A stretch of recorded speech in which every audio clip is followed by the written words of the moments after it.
आपके कमेंट्स मुझे अभी दिख रहे हैं। आप सभी का अभिवादन और शुक्रिया राम मोहन जी का और नित्य नूतन टीम परिवार का, जिन्होंने मुझे मौका दिया आपके सकारात्मक प्लेटफॉर्म पे, जहां अभिव्यक्ति की बौछार है और हर जगह से, पूरे दुनिया से लोग जुड़ पा रहे हैं। तो आपको बधाई।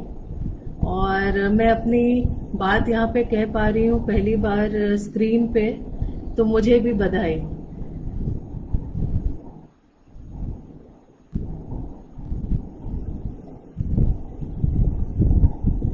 बारह बज चुके हैं, तो मुझे लगता है कि बातचीत शुरू की जाए और भी साथी जुड़ते रहेंगे। तो मेरा एक सवाल है जो मैं आपसे करूंगी, और उसके पहले मैं चाहूंगी कि आप सभी साथी सहभागी यहाँ पे एक लंबी सांस लें और अपने दिल की आवाज सुनें।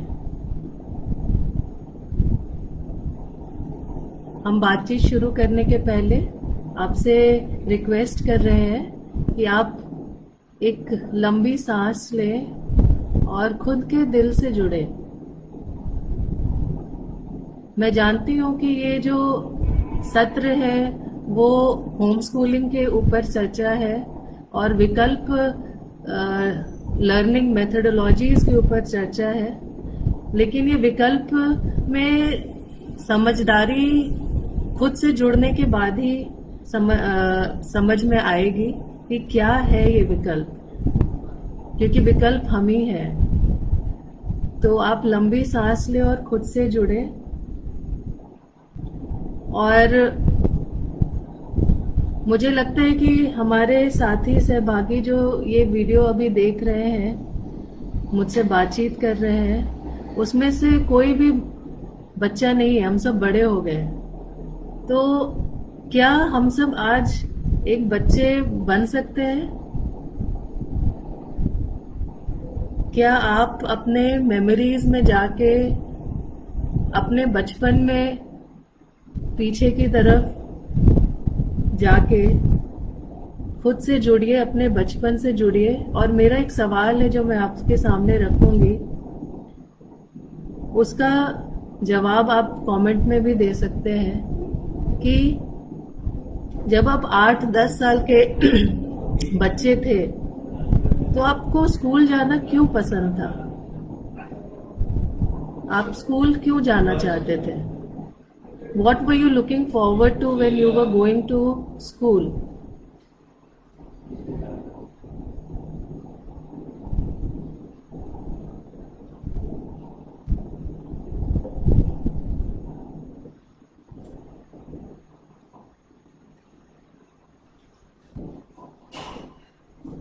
मैं आशा करती हूँ कि आप सब मुझे सुन पा रहे हैं और इंटरनेट की कोई दिक्कत ना हो, ये भी कोशिश है।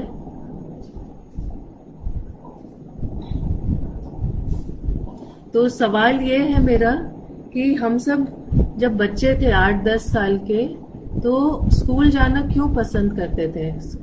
What were we looking forward to? हर सुबह उठ के तैयार होके स्कूल जाते थे, क्यों जाते थे? क्या हमें कॉपी किताब खोल के क्लास में पढ़ने का मन करता था इसीलिए जाते थे? या टीचर्स के साथ मिलके बातचीत करने का मन करता था इसलिए जाते थे? या फिर हम अपने दोस्तों से मिलने जाते थे? तो ये जो सवाल है, ये आज के जो अभिभावक हैं जो इस चिंता परेशानी में है कि हमारा बच्चा स्कूल नहीं जा पा रहा है, क्या होगा, क्योंकि ऑनलाइन स्कूलिंग का एक भरमार अभी हम देख रहे हैं।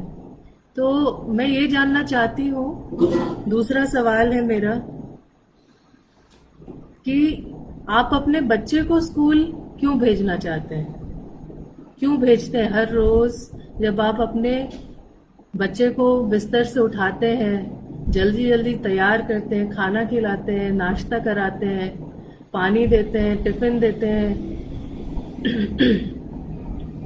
तो अपने बच्चे को किस सपने से स्कूल भेजते हैं?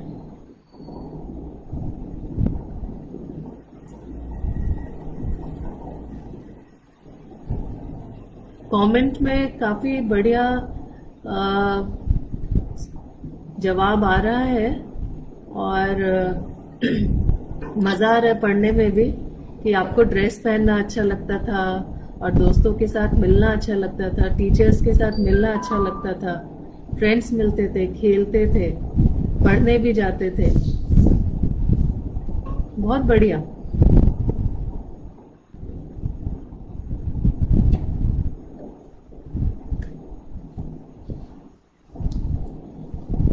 अब दूसरे सवाल के बाद मैं आपसे उस मोमेंट की बात करूंगी जब हम अपने बच्चे को स्कूल में एडमिशन के लिए लेके जाते हैं।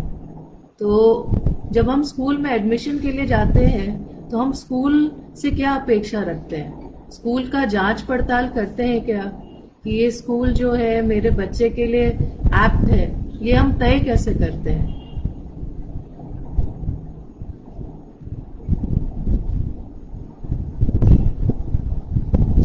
क्योंकि सवाल जो है मेरा उसके जवाब में आ रहा है कि कैरेक्टर बिल्डिंग करने के लिए, पढ़ने के लिए, दोस्तों को मिलने के लिए, और स्कूल एक ऐसा स्थान है जहाँ पे बच्चे एक दूसरे से मिलते हैं और एक अलग तरह का सोशल सेटअप रहता है, बहुत सारा खेल खेलने को मिलता है। तो मुझे ये पूछना है कि जब आप वॉशिंग मशीन खरीदने जाते हैं तो क्या क्या पूछते हैं दुकानदार से कि ये वॉशिंग मशीन एनर्जी एफिशिएंट है कि नहीं, कितने दिन चलेगा, इसका सर्विस सेंटर्स किधर है, डिलीवरी होगा कि नहीं, इसके क्या क्या तकनीकी क्या क्या इसमें क्या क्या हम कर सकते हैं, कैसे हमारा जिंदगी ये वॉशिंग मशीन खरीदने से आसान हो जाए। तो जब हम वॉशिंग मशीन खरीदने चाहते हैं तो और कोई कुछ भी खरीदते हैं तो बहुत ही ध्यान से पूछ के खरीदते हैं, जांच पड़ताल करते हैं। ये शिक्षा भी क्या आज हम खरीदने जाते हैं? ये मुझे आपसे पूछना है और आज के पेरेंट्स से भी पूछना है कि ये शिक्षा क्या खरीद बेच के स्ट्रक्चर में आ गई है आज, और हम उसको खरीदने जाते हैं। और जब हम खरीदने जाते हैं तो क्या हम पैकेट देखते हैं कि कितना चमकदार है, क्या इंफ्रास्ट्रक्चर है, टीचर्स कैसे कपड़े पहनते हैं, बच्चे कैसे दिखते हैं, या हम जो कैरेक्टर बिल्डिंग की बात कर रहे हैं उसके ऊपर सोचते हैं कि ये स्कूल का सिद्धांत क्या है और स्कूल के सिद्धांत को व्यवहार में ये कैसे ला पा रहे हैं। तो क्या हम ये भी सोच पाते हैं? इसके ऊपर हमें सोचना होगा। और इससे जुड़ी हुई बात यह है कि हम जो एक्सपेरिमेंट्स करते हैं अपने जिंदगी में, अब स्कूल में हमने बच्चे को डाल दिया, लेकिन स्कूल में बच्चा जब जाने लगता है और अगर स्कूल मुझे पसंद नहीं आ रहा है तो हमारा एक्सपेरिमेंट अगर हमें लगता है कि नहीं चल रहा है तो क्या हम वो स्कूल से अपने बच्चे को हटाने की कोशिश करते हैं? हम सोचते हैं कि जाने दो, अब तो एडमिशन हो गया, दूसरी जगह एडमिशन तो होगा नहीं, तो फिर ये एक्सपेरिमेंट चलने देते हैं, कम से कम 10वीं तो पास कर जाए। तो हमारा शिक्षा का अर्थ जो है वो क्या है ये हम सोचते हैं, या फिर हमारा कोर जो है वो डिग्री, मार्क्स और कितने पैसे हमने दिए हैं फीस में उस पे डिपेंड करता है। तो ये हमें सोचना है। और मेरी जर्नी होम स्कूलिंग को लेके यहीं से शुरुआत हुई। मैंने सोचा कि मैं अपने बच्चे को स्कूल क्यों भेज रही हूँ। अद्वैत मेरा बेटा है जो अभी 10 साल का है और अगस्त में 11 साल का होने जा रहा है। और शुरुआत में हम भी जानते थे कि स्कूल में एक अच्छा स्कूल चाहिए, लेकिन उस अच्छे स्कूल का डेफिनेशन हमें नहीं मालूम था। हम चाहते थे कि चाइल्ड सेंट्रिक एजुकेशन होनी चाहिए, और बच्चे के अनुसार पढ़ाई हो, उसको मन लगे, उसे दोस्त मिले, तो उस तरह से हम कोशिश करते थे। लेकिन हमें पता था कि एक बहुत बढ़िया स्कूल मतलब बहुत सारी फीस, तो बढ़िया स्कूल और बहुत सारी फीस, ये कुछ समझ नहीं आता था कि अच्छा स्कूल भी हो और कम फीस भी हो, ये कैसे मिलेगा। और वो अच्छा स्कूल का डेफिनेशन भी हमें वही लगता था कि इंफ्रास्ट्रक्चर अच्छी होनी चाहिए, टीचर्स के जो डिग्री है, टीचर्स का क्वालिफिकेशन बढ़िया होना चाहिए। लेकिन वैल्यू सिस्टम जो हम अपने बच्चे में देखना चाह रहे हैं वो क्या हमारे टीचर्स में है। और दूसरी बात ये है कि क्या ये शिक्षा सिर्फ टीचर और स्कूल तक सीमित है कि ये घर में भी उतना ही इम्पोर्टेंस रखता है कि हाँ, हम पेरेंट्स, टीचर्स और बच्चे इसमें इक्वल हैं और हम पेरेंट्स, अभिभावक अपने बच्चों को इक्वल की नज़र से देखते हैं या हम यहाँ भी हायरार्की प्ले करते हैं। तो ये बहुत मज़ेदार है। और इसमें एक सोचने की बात यह है कि जब कुम्हार मिट्टी के साथ खेल रहा होता है और उससे सृजन करता है, तो कुम्हार मिट्टी से सृजन कर रहा है या मिट्टी कुम्हार की का सृजन कर रही है, वो मुझे जानना है आपसे। और इसमें सृजन क्या करना है। तो हमारे जो सवाल है हमने पूछने कब बंद कर दिए as a parent, as a human being, वो भी जानना बहुत जरूरी है। क्योंकि हम सब साइंटिफिक थिंकर हैं, ये आधुनिक समाज है और हम साइंस की भाषा बोलते हैं। तो साइंटिफिक थिंकिंग हम करते हैं क्या, तर्क करते हैं क्या, ये सवाल पूछना हम बंद कर देते हैं। तो क्यों कर देते हैं? तो मेरा सवाल यहीं से शुरू हुआ कि मैं अपने बच्चे को स्कूल क्यों भेज रही हूँ। और अद्वैत को स्कूल भेजने के लिए क्या सिर्फ अद्वैत स्कूल जाता है कि ये पूरा परिवार स्कूल जा रहा है, ये सोचने की जरूरत है।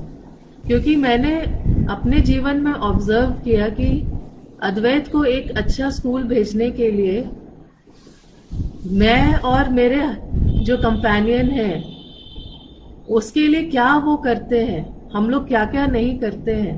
पूरा परिवार उस स्कूल की फीस भरने से लेके, उस स्कूल के मीटिंग से लेके हर कुछ में इन्वॉल्व होता है। तो फीस भरने के लिए ऑफिस जाना होता है, ऑफिस जाएंगे तो ऑफिस का जो एक माहौल है, एक व्यवस्था है, उसमें जो शोषण की प्रक्रिया है उसमें रमना पड़ता है। और उसके बाद फिर जो पैसे आएंगे आखिरी दिन में, वो पैसे से हम स्कूल की फीस भरेंगे। स्कूल के बच्चे क्योंकि अच्छा स्कूल है तो वो अच्छे तरीके से अपना बर्थडेज मनाते हैं। तो बर्थडे जब मनाते हैं अच्छे तरीके से गिफ्ट भी देना होता है, और गिफ्ट देने का आदान प्रदान जब होता है तो फिर वहां पे बात आती है कि हमारा लाइफस्टाइल क्या है, हमारा स्टेटस क्या है। तो ये स्टेटस और ये लाइफस्टाइल किस तरह से स्कूल से जुड़ जाता है। तो हमारा पूरा जीवन स्कूल के आसपास ही घूमते रहता है और हम सोचते हैं कि सिर्फ बच्चा स्कूल जा रहा है और वो किताब में जो पढ़ाया जा रहा है उससे वो ज्ञान है। लेकिन क्या सच में वो ज्ञान है? तो आज के स्कूल का जो तरीका है उसमें मैंने ये सवाल पूछा कि क्या मेरा बच्चा सिर्फ सूचना पाने के लिए स्कूल जा रहा है या फिर उसमें ज्ञान है, क्या उसमें नॉलेज है, क्या उसमें आत्मबोध है, क्या उसमें विजडम है। तो ये सवाल जो है ये मैंने खुद से पूछा कि मैं सिर्फ स्कूल से पूछ रही हूँ, क्या मैं एज अ पेरेंट अपने आप से पूछ रही हूँ ये सवाल कि मैं खुद को खोजने के लिए कितना प्रयास करती हूँ हर दिन खुद को नया पहचान देने के लिए क्या प्रयास कर रही हूँ। या मैं अपने पहचान में सीमित हूँ कि मैं एक पेरेंट हूँ, मैं एक औरत हूँ, मैं एक लड़की हूँ, मैं एक सोलीफाई की को फाउंडर हूँ। तो मैं क्या अपने पहचान को सीमित कर रही हूँ और नया जो परिभाषा है उसको ढूंढने के लिए सच में जाना चाहती हूँ कि नहीं एज अ पेरेंट। तो बच्चों में जो वैल्यू सिस्टम हम पैदा करना चाह रहे हैं वो खुद में हम ढूंढना बंद कर देते हैं। तो हमारी जिज्ञासा और बच्चे की जिज्ञासा में बहुत फर्क होता है। तो हम ज्ञान देते हैं कि ऐसा करना चाहिए, और स्कूल को भी जाके बोलते हैं कि आप ऐसा कीजिए। लेकिन हमें ये सोचना है कि हमारे जो शब्द और कर्म के बीच में भेद होते हैं वो हम कैसे कम करें। तो फिर हमने सोचना शुरू किया, और इस तरह से हम और भी जो हमारे दोस्त हैं, साथी हैं, जो एक्सपेरिमेंट करते हैं अपनी जिंदगी में जीने के बारे में, तो उनसे मिलना शुरुआत हुई हमारे। और मुझे ये समझ में आया कि हम अपने जीवन को जिस तरह से जीते हैं, तो उस जीने के तरीके में हमारा क्या सिद्धांत है वो जानना बहुत जरूरी है। कि क्योंकि जब हम शादी करते हैं तो हम जानते हैं कि अच्छा ये शादी है, ये एक बंधन है। हम दोस्ती करते हैं तो भी हम जानते हैं अच्छा ये दोस्ती में ये आदान प्रदान है। लेकिन जब हम अपना जीवन जीने के लिए साथ में एक परिवार बनाते हैं, तो उस परिवार का सिद्धांत हम तय करते हैं क्या? तो मैंने एक सिद्धांत तय किया अपने परिवार का, अपने परिवार के साथ मिलके, अपने बच्चे, अपने कंपेनियन और खुद हम लोग बैठे और हमने सिद्धांत बनाया कि हम सीखना चाहते हैं क्या, ये सीखने की प्रक्रिया में हम किस तरह से खुद को हर दिन नया करें। तो ये सीखने की प्रक्रिया है क्या, और हम सीखें कैसे, ये बहुत बड़ा सवाल है। कि हम खुद को एक खोजकर्ता के रूप में, एक विद्यार्थी के रूप में, एक शिक्षार्थी के रूप में कैसे देखते हैं। शिक्षा का अर्थ है क्या, तो वो अर्थ हम ढूंढना बंद कर देते हैं, और हम वही जो एक सपना है, हमें बेचा हुआ सपना, जिसे मैं कहती हूँ कि हम सपने खरीदते हैं। जैसे बाजार और सुपरमार्केट में हम जाते हैं और बहुत सुंदर सुंदर प्रोडक्ट मिलते हैं वहां पे, वो हम खरीद लेते हैं। वैसे ही हम सपने भी खरीद के सोचने की ये मेरा सपना है, ये मेरे बच्चे का भी सपना हो सकता है। तो ये सपने को पूरा करने में फिर हम भागने लगते हैं। अब आप साथियों से मेरी एक और सवाल है कि आप अपने बचपन में फिर से जाएं और पता करें कि क्या आप जब 8-10 साल के थे तो आपका सपना सिर्फ एक ही था क्या, या आप 1, 2, 3, 5, 10, 15 हजार सपने देखते थे? ये आपसे एक सवाल है कि आप कितने सपने देखते थे। तो हम चाहेंगे कि आप कमेंट में बताएं कि आपके कितने सपने हुआ करते थे जब आप बचपन में जी रहे थे। जैसे मेरा सपना था कि मैं पेंटर बनूं, मैं राइटर बनूं, मैं खिलाड़ी बनूं। इस तरह से बहुत सपने थे। मैं गाड़ी चलाऊं, मैं पायलट भी बनूं, मैं किसान भी बन जाऊं, मैं घर में मम्मी भी बन जाऊं, मैं पापा भी बन जाऊं। तो इस तरह से बहुत सारे मेरे सपने थे। तो क्या आप शेयर कर सकते हैं कि आपके एक सपने थे बचपन में या बहुत सारे थे? तो जो बचपन में हमारे अनेकों सपने थे और उसको हम हर दिन नया बनाते थे और फिर हम तोड़ भी देते थे कि ठीक है, हर दिन नया सपना होता है। जब बच्चा उठता है नए दिन में तो उसका एक नया सपना आ जाता है। कुछ सपने वही रहते हैं कुछ दिन तक, कुछ साल तक, और कुछ सपने नए बनते हैं हर रोज कि आज मुझे ये बनाना है सैंडविच, आज मेरा सपना है कि मैं कुक बन जाऊं, आज मेरा सपना है मैं पेड़ लगाऊं, आज मेरा सपना है कि मैं पोछा करूं। तो ये बच्चे का सपना होता है, हर दिन नया होता है। लेकिन हम ऐसे कंडीशनिंग में रहते हैं कि हम बताते हैं कि तुम्हारा एक सपना है और उस सपने को पूरा करो। तो मुझे ये पूछना है कि वो जो सपना हम चाहते हैं कि हम पूरा करें पूरे जिंदगी, वो सपना सच में हमारा सपना है या वो हमारे सर्वाइवल को लेके, जीने के लिए, सरवाइव करने के लिए एक तरीका है? वो सपना है भी कि नहीं? तो ये सोचना है कि हमारे इतने सारे सपनों में हम एक सपना जो ऑफिस बना लेते हैं, कमाने का जो सपना है, वो कमाने का सपना और सरवाइव करने का सपना जो है वो हमें अंदर से खोखला कर रहा है, या फिर हमें सृजित कर रहा है, हमें हर दिन फ्यूल कर रहा है, नया कर रहा है।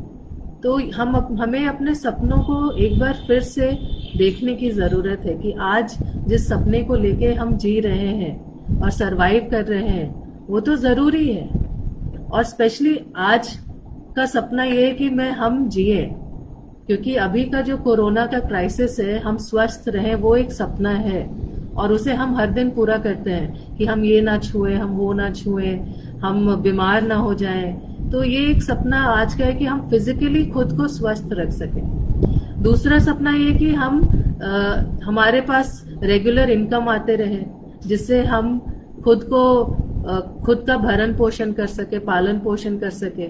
लेकिन हमारे पालन पोषण में सिर्फ हम पेट भरने का पालन पोषण करें, या फिर हमारा स्पिरिचुअल, हमारा भावनात्मक, हमारा अलग अलग जो हमारे पहलू हैं, कलात्मक, ये सारे पहलुओं पे हम ध्यान करते हैं क्या?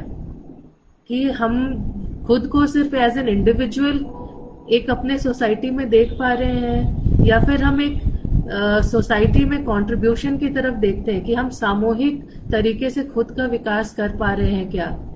तो ये हमें सोचना है। और ऐसे ही हम सोचने लगे कि हम बहुत इंडिविजुअलिस्टिक हो रहे हैं, हम मतलब मैं क्योंकि बहुत इंडिविजुअलिस्टिक हो रही हूँ, सिर्फ अपने बारे में सोचती हूँ, अपने बच्चे के बारे में सोच रही हूँ, तो उससे मेरे अंदर सिर्फ विकार पैदा हो रहे हैं, विचार का संचालन नहीं हो रहा है। तो ये विचार का संचालन किस तरह से किया जाए, ये मैंने सोचा। तो उसके बाद मुझे लगा कि ये सारे जो सवाल हैं मेरे, उसका जवाब हमारे जीने की प्रक्रिया में है। ये सिर्फ स्कूल से संबंधित नहीं है, ये हमारे जीने की प्रक्रिया है कि हम किस तरह से अपने जीवन को जीने की कोशिश कर रहे हैं, जी रहे हैं। तो उसमें मुझे समझ में आया कि पेरेंट्स के जो एक सवाल होते हैं कि जब आप अपने बच्चों को स्कूल नहीं भेजते और पढ़ाते हैं, तो उसमें बच्चे का सोशलाइजिंग कैसे होता है। और मैं उनसे पूछती हूँ कि सोशलाइजिंग का जो परिभाषा है वो सीमित है क्या, जो हमें दिया गया है? सोशलाइजिंग का परिभाषा क्या है? तो हमारे परिवार का परिभाषा क्या है, ये भी मैंने सोचा। तो फिर उसको लेके हमने एक्सपेरिमेंट की कि हमारे जो परिवार है सिर्फ हमारे खून के रिश्ते से है, या वैचारिक संबंध भी हमने बनाए हैं, और उस वैचारिक संबंध को बनाने के लिए हम क्या प्रयास करें। ये सोच के हमने एक अपना इनिशिएटिव शुरू किया, सोलिफाई, जिसमें हमने अभिव्यक्ति को महत्व दिया कि हम एक कलात्मक सकारात्मक अभिव्यक्ति का एक प्लेटफॉर्म बनाए, जहां पेरेंट्स, बच्चे आके एक दूसरे से बांटे जो वो जानते हैं, और वो सीखने की प्रक्रिया हो कि हम सहज तरीके से अपने सोसाइटी में, अपने परिवार में एक दूसरे को पोषण करें, एक दूसरे को भावनात्मक और कलात्मक अभिव्यक्ति करने के लिए इनकरेज करें। तो इस तरह से हमने ये एक्सपेरिमेंट किया, और हमने ये भी देखा कि हमारे जो आज के पारिवारिक संबंध हैं वो किस तरह से छोटे होते जा रहे हैं, हमारे दिल भी छोटे होते जा रहे हैं, और परिवार में संबंध भी एक तरह से कहेंगे कि बहुत ही सुपरफिशियल हो गया है। हम अपने माँ बाप को जब बड़े होते हैं तो बोलते हैं कि ये जनरेशन गैप है, हम एक दूसरे से बात नहीं कर पा रहे हैं, आप अलग सोचते हैं, हम अलग सोचते हैं। तो मैंने सोचा ये अलग सोचना है क्या, ये जनरेशन गैप सच में जनरेशन गैप है? तो ये परिवार की परिभाषा भी चेंज करने की जरूरत है, और ये भी मुझे लगता है कि सीखने की प्रक्रिया है। तो ये स्कूल का जो एक डेफिनेशन है, ये हमारे जीवन से डायरेक्टली संबंध रखता है। और आज जब हम ये एक्सपेरिमेंट कर रहे हैं अपने जिंदगी के साथ, और जिस तरीके से हमें हमारे अंदर वैचारिक संचारण हो रहा है, और जिस तरह से हम अभिव्यक्त कर पा रहे हैं अपने आप को, और जुड़ रहे हैं, और लोगों को समझ पा रहे हैं कि वो किस तरह से अपने जीवन में प्रकृति से जुड़ रहे हैं, और प्रकृति के पास जाने के बाद हमें समझ में आया कि प्रकृति ही हमारा कोर होना चाहिए सीखने का। प्राकृतिक जो हमारा संबंध है हवा से, पानी से, मिट्टी से, पेड़ पौधे से और जो जीव जंतु है उनसे उनसे उनको तो हम ध्यान भी नहीं देते हैं, क्योंकि हम चार दीवारी में खुद को बंद कर लेते हैं। और अगर एक कॉकरोच भी आ जाए, एक छिपकली आ जाए, एक सांप भी आ जाए, एक छोटा सा कीड़ा भी आ जाए तो हम डर जाते हैं, ये बरसाती कीड़ा ये काट लेगा, उसके बारे में जानकारी है ही नहीं। तो मुझे ये समझ में है कि अद्वैत का जो इंटरेस्ट है इतना वैरिड है, इतना बहुआयामी है कि उससे समझ में आया कि वो हर जीव जंतु के बारे में सवाल करता है और उसके जवाब मेरे पास नहीं है। और फिर मैं उन सवालों का जवाब ढूंढती हूँ और वो खुद भी ढूंढता है। तो ये सीखने की प्रक्रिया है कि हम परिवार में जो सवाल करते हैं उसको सिर्फ सवाल तक सीमित करते हैं या उसको साथ में मिलकर ढूंढते हैं कि ठीक है, आज हमें ये पता चला कि ये कीड़ा कहाँ से आया, तो चलो इस कीड़े के बारे में पता करें। आज ये पेड़ देखने को मिला, तो क्या हम अपने आसपास 100 पेड़ों के नाम भी जानते हैं? क्या हम जो एक जो को एग्जिस्टेंस की बात करते हैं नेचर से, वो को एग्जिस्टेंस में हम किस तरह से को एग्जिस्ट कर रहे हैं, या सच में हम को एग्जिस्ट कर रहे हैं, ये भी सवाल है। हमें ये समझ में आए कि ये को एग्जिस्टेंस तो दूर की बात है, जिस तरह की शिक्षा पद्धति के पीछे हम भाग रहे हैं वो एक्चुअली कोलैबोरेशन पे तो है ही नहीं और को एग्जिस्टेंस पे तो है ही नहीं। वो तो एक दूसरे से कम्पीट करने के लिए बनी है कि 80 मार्क्स आने चाहिए, 100 में 90 आने चाहिए, और विद्यार्थी जो है हर सब्जेक्ट में अव्वल होना चाहिए। लेकिन टीचर्स जो है वो इंग्लिश पढ़ाएंगे, सिर्फ जो मैथ्स की टीचर है वो हिंदी नहीं पढ़ाएंगे। तो टीचर हमारे एक सब्जेक्ट में निपुण होते हैं, लेकिन जो हमारे विद्यार्थी हैं, हमारे बच्चे हैं, वो हर सब्जेक्ट में निपुण होने चाहिए, उनको हर सब्जेक्ट में मार्क्स आने चाहिए और वो सब्जेक्ट में सीमित हो जाते हैं।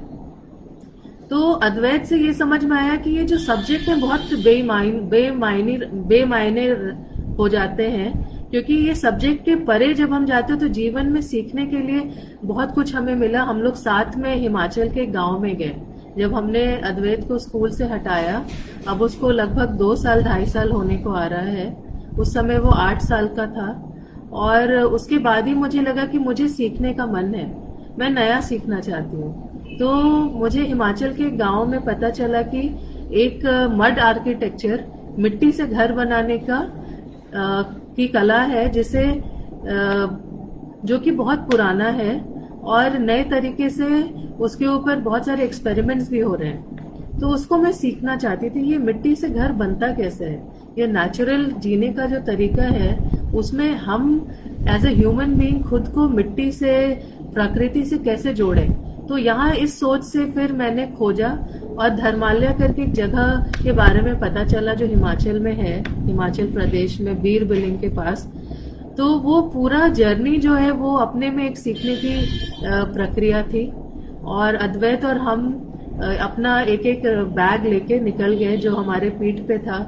हमारे सिर्फ एक ट्रेन का टिकट कराया था हमने, और ये मेरा और मेरे बेटे का पहला बोलेंगे ट्रिप था खुद की खोज करने में और नया तरीका प्रकृति से जुड़ने के लिए। तो हम निकले, ट्रेन में बैठे, और मुझे थोड़ा डर भी लग रहा था, या कहेंगे कि नया करने में हमेशा खुद के ऊपर एक सेल्फ डाउट करने का आदत भी होता है, जो कभी कभी मुझे लगता है कि शायद हमने जिस तरीके से अपने आप को बड़ा किया है, परवरिश की है अपनी, उसमें वो सेल्फ डाउट, एंजाइटीज हमें तो उपहार में मिल जाते हैं। तो ट्रेन में बैठे और निकल पड़े, और फिर उसके बाद हमारा जो काठ गोदाम था या कोई और था, हिमाचल प्रदेश का कौन सा वो स्टेशन है जहाँ पे उतरते हैं, हाँ पठानकोट में हम उतरे और फिर वहां से पता करना शुरू किए। तो ट्रेन में हम लोग एक दूसरे से इंटरेक्ट कर रहे थे, जो हमारे साथी थे वहां पे ट्रेन में, जो हमारे ट्रैवलर्स थे और भी, और बच्चे के साथ बाहर देखना ट्रेन से, वो भी एक नया एक्सपीरियंस था। फिर हम जब उतरे ट्रेन से तो हमने एक मिनी ट्रेन लेने की सोची क्योंकि हमें बीर बिलिंग जाना था, तो हमने पढ़ा था इंटरनेट पे कि एक मिनी ट्रेन चलती है, उस पर हम बैठेंगे तो हम पहुंच जाएंगे। तो वो मिनी ट्रेन, और उस समय बारिश का मौसम था, बहुत सारे लीच होते हैं और प्रकृति का अलग ही रूप होता है हिमाचल प्रदेश में, बहुत सुंदर होता है। लेकिन बहुत डरे हुए भी थे, क्योंकि न्यूज में हमने रिपोर्ट सुने थे कि लैंडस्लाइड होता है बारिश के समय पे, वहां पे बहुत सारी दिक्कतें हो सकती हैं, और बस से जाना है। तो हम ट्रेन से हमने सोचा कि मिनी ट्रेन लेंगे। मिनी ट्रेन में हम बैठ गए, और उसके बाद हम एक गलत स्टेशन पे फिर से उतर गए, जो कि किसी जंगल के बीच में था। और वहां से सड़क, जो मेन रोड था, वो 1 किलोमीटर 2 किलोमीटर दूर था। तो हमें पता नहीं था कैसे जाए। तो वहां पे एक लेबरर्स जो होते हैं, जो कामगार होते हैं, मजदूर, वो उनका एक पूरा परिवार था, जिसमें बच्चे भी थे, औरत भी थी, और उनके पैर में चप्पल भी नहीं थे। वो सड़क के लिए वो वहां से निकल रहे थे। तो हमने उनसे बातचीत की, और हम भी उनके साथ हो लिए। तो वहां से अद्वैत, तो मुझे ये सीखने को मिला कि छोटे छोटे बच्चे, पैर में उनके चप्पल नहीं है, लेकिन सामान उठा के मस्त में चले जा रहे हैं, और इनको जरा भी ये डर नहीं है कि हम यहाँ उतरे हैं, क्या होगा हमारा, नहीं होगा। तो ये सारे जो हमारे शहरी, हम बोलेंगे कि हमारी कंडीशनिंग है, वो वहां पे भ्रांतियां जो है वो टूटने लगी। और हम 1-2 किलोमीटर उस गांव से चल के, उस जंगल से चल के उनके साथ मेन रोड पे पहुंचे। वहां पे पता चला कि एक बस आएगी, वो हमें एक और बस तक पहुंचाएगी। इस तरह से बसों का सिलसिला चलते रहा। 5-6 बस हमने बदले बीर पहुंचने में तक।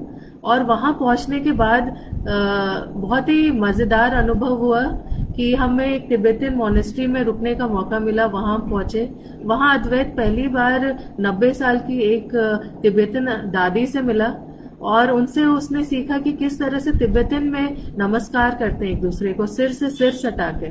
तो उनसे बातचीत भी किया। और मजेदार बात यहाँ पे ये थी कि अद्वैत को तिब्बतन नहीं आता है, और दादी को, जो 90 साल की थी, उनको हिंदी या इंग्लिश नहीं आता है, लेकिन दोनों बात कर रहे हैं और एक दूसरे को गले मिल रहे हैं। और अद्वैत का उस अगले ही दिन बर्थडे 6 अगस्त को बर्थडे था उस साल, और वो तिब्बतन दादी उसको आशीर्वाद भी दे रही है। हम लोग निकल रहे थे धर्मालय के लिए। जब धर्मालय के लिए हम पहुंचे तो पता चला धर्मालय एक पहाड़, एक छोटे से पहाड़ के ऊपर है। वहां तक पहुंचने के लिए भी हमें ऊपर चढ़ाई करनी है, और हम रहते हैं प्लेन्स में। तो चढ़ाई करने के लिए भी हमारा जो एक फिजिकल कैपेसिटी है, वो भी एक चैलेंज। और ऊपर से लीच हमारे पैरों पे चढ़ रहे हैं, तो वो लीच से भी हम जूझ रहे हैं। नया था वो हमारे लिए। हमने चढ़ाई भी की, हम वहां तक पहुंचे। हमने सीखा कि किस तरह से हम जो लीच है वो किस तरह से हमारे पैरों पे चढ़ के कितने देर में वो हमारे खून चूसना शुरू करते हैं, वो सब हमें समझ में आया। अगर वो हमें किसी तरह हमें नुकसान पहुंचा दे तो हमें नेचुरल क्या लगाना चाहिए, कौन सा तेल लगाना चाहिए जिससे वो ठीक हो जाए। और अद्वैत वहां पे जितने भी गांव के साथी हमारे थे जो खाना बनाते थे और वहां पे कारपेंटरी करते थे, उनके साथ रम गया। और उनके साथ एक तरह से उसने अपने जीवन को नए तरीके से एक्सप्लोर किया। मैंने भी अपने जीवन को नए तरीके से एक्सप्लोर किया, उनसे जुड़े। उनके जो उनकी खुशबू है, जो उनके शरीर से खुशबू आती है, जो उनके घरों से खुशबू आती है, वो हमारे लिए नया था। तो ये प्राकृतिक खुशबू से भी हम बिछड़ गए थे, और हमें लगता था ये खुशबू जो है ये बदबू है। और ये जो परफ्यूम हम लगाते हैं, ये जो सेंट लगाते हैं, डियो लगाते हैं, वो खुशबू है। लेकिन ये प्रकृति की जो खुशबू है, वो उससे जुड़ने का मौका मिला। तो नीचे से जब हम पहाड़ से उतर के बजरी और जो मिट्टी वगैरह अपने सिर पे ढो के लाते थे, तो अद्वैत मुझे देखता था कि मम्मी इतना मेहनत कर रही है सीखने के लिए।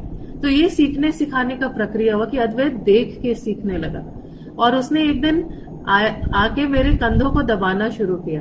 तो मैंने पूछा उससे कि ये कंधा क्यों दबा रहा? तो तुमने बहुत काम किया है ना, इसीलिए। तो ये जो अनुभव है, इससे मैंने सीखा कि सीखने और सिखाने के लिए कैसे पूरे परिवार को, खुद को उस प्रक्रिया में जुड़ना पड़ता है। और हम सिर्फ शब्दों से ना सीखें या सिखाएं, हम एक्शन में सीखे सिखाएं, अपने व्यवहार में सीखे सिखाएं। तो वहां से मिट्टी को छूना, मिट्टी और गोबर और उसका पूरा एक तैयारी करना मड का और उससे घर को लेपना, ये सब हमने सीखा। अद्वैत ने सीखा, अद्वैत ने रोटियां बनाई और अपने बर्तन को कम से कम पानी में राख से धोना सीखा। तो इस तरह से बहुत हमने एक रिच एक्सपीरियंस को अनुभव किया। मुझे ये समझ में आया कि प्रकृति जो है इतनी अबंडेंट है, इसके जो संसाधन है ये अपने में परिपूर्ण है, तो हम इससे दूर होके किस सपने की तरफ भाग रहे हैं, अबंडेंस से दूर जा रहे हैं एक तरह से। कौन से नए बैंक बैलेंस और अबंडेंस की तरफ जा रही है हमें पता भी नहीं है, और ये कहाँ तक हमें ले जाएगी। तो ये सीखने सिखाने की जो प्रक्रिया है ये स्कूल से परे है।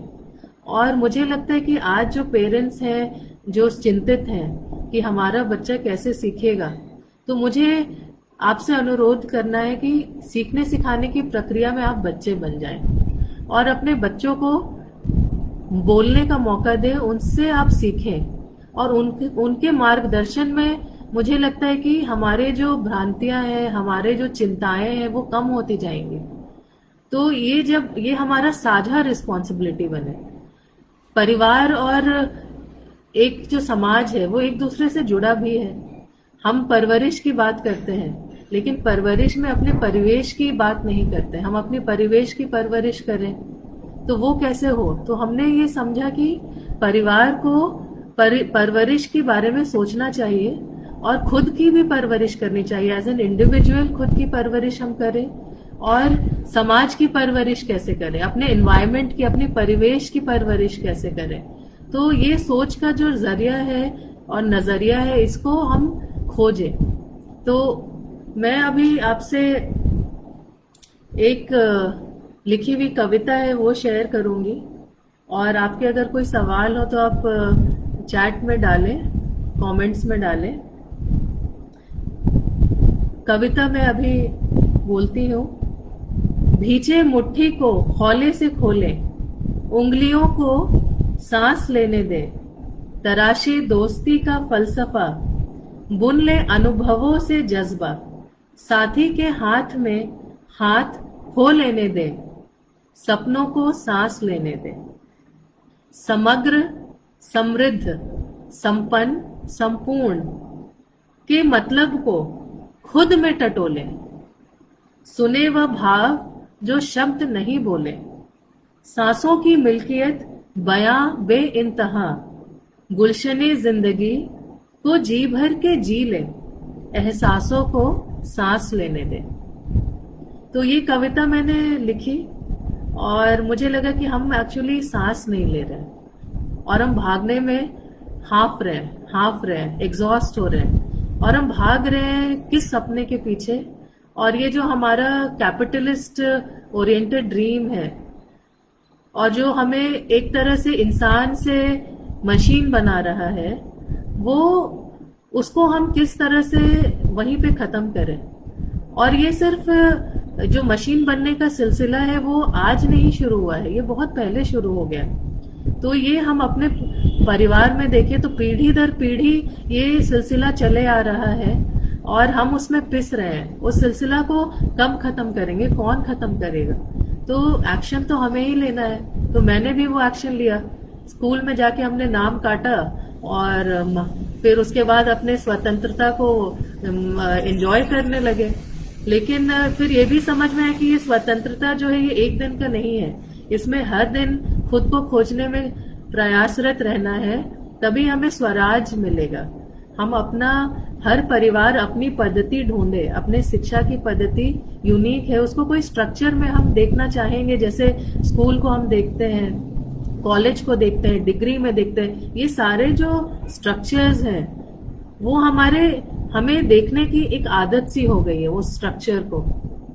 तो हमें अपने आप को अनट्रेन करना है, हमें अपने आंखों को अनट्रेन करना है कि हर परिवार में हम जो वो स्ट्रक्चर नहीं दिखता है सीखने सिखाने का, उस स्ट्रक्चर को देखने के लिए खुद को ट्रेन करें और लर्न करें साथ में कि हर परिवार यूनिक है। जैसे हर बच्चा यूनिक है, हर माता पिता यूनिक है, हर परिवार यूनिक है, वैसे ही हर शिक्षा पद्धति भी यूनिक है और वो परिवार के अनुसार हो सकती है।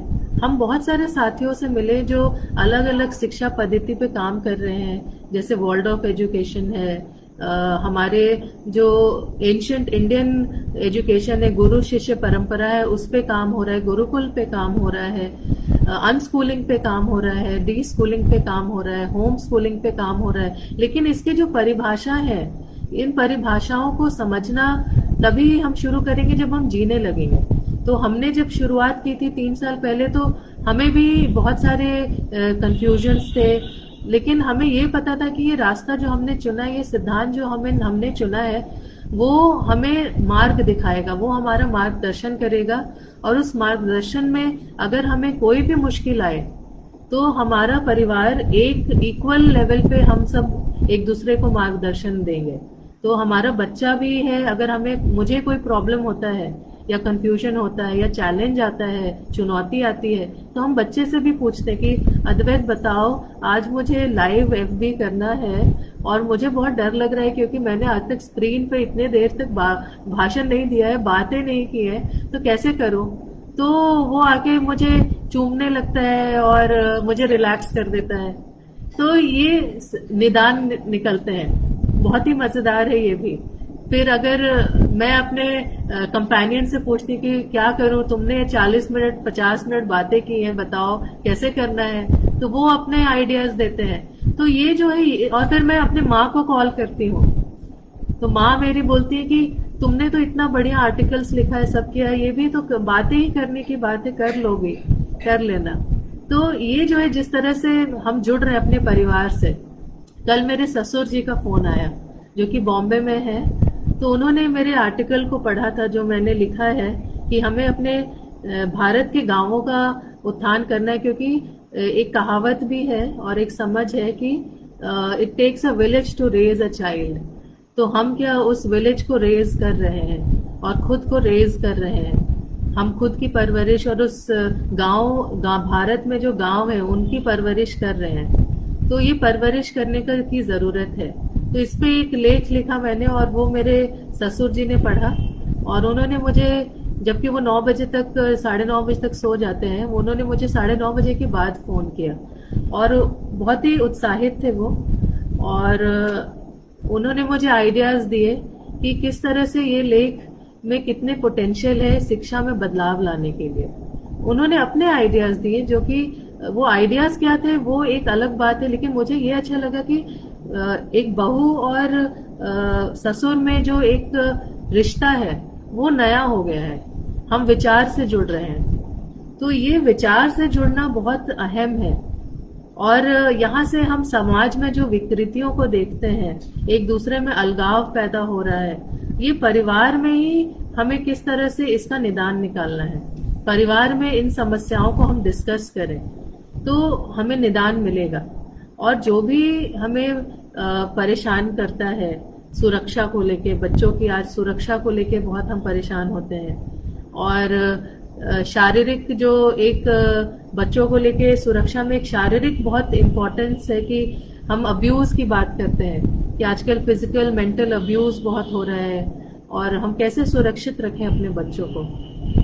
तो इसके बारे में हम डायलॉग परिवार में किस तरह से करें, क्योंकि जो शेम और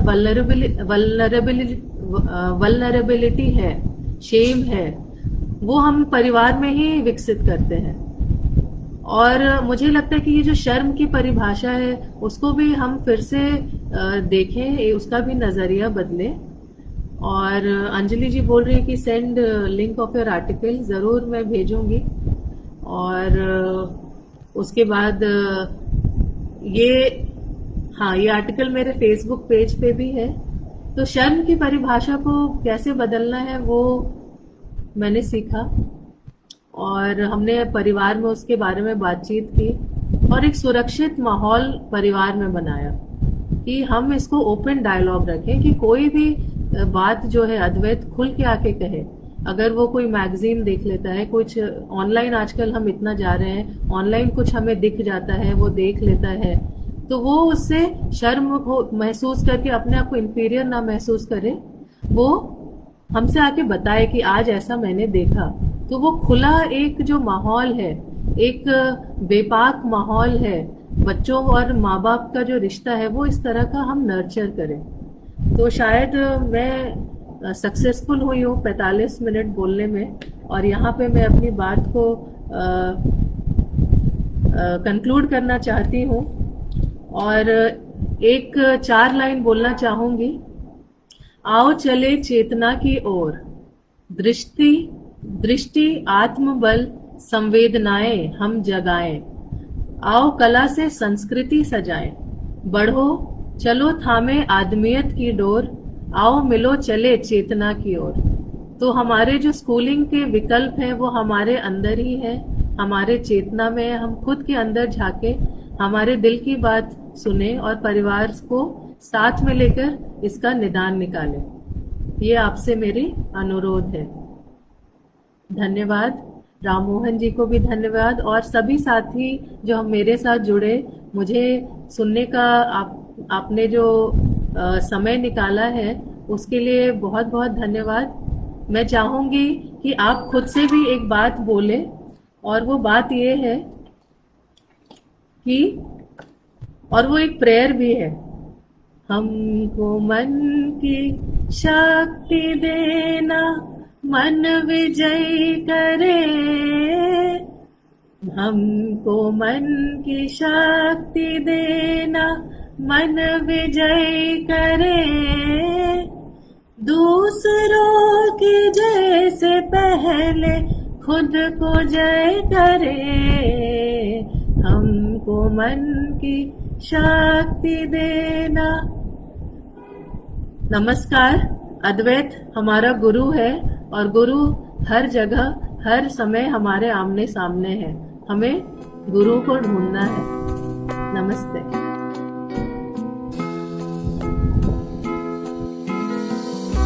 Imagine there's no heaven,